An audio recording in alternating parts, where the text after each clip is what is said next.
പഠിക്കാനല്ലേ അല്ലേടാ?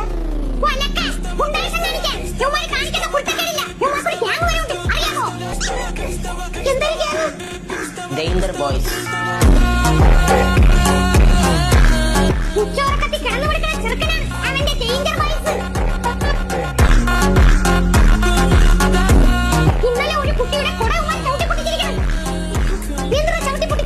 മഴയില്ലാത്ത സമയത്ത് അവർക്ക് കൊതവെന്ന് വന്നാ അതോടെ ചവിട്ടി പൊത്തിച്ച്.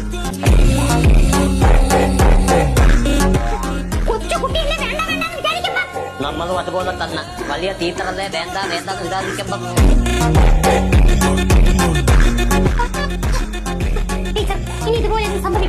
അതങ്ങനെ പറയാൻ പറ്റൂല. ഡേഞ്ചർ ബോയ്സ് തീരുമാനിക്കും, അത് നടപ്പാക്കും. ഡേഞ്ചർ ബോയ്സിനെ ചന്തേ ഇന്ന് ഞാൻ തീരുമാനാക്കി തന്നോളാം. ഇതിലോട്ട് വാങ്ങി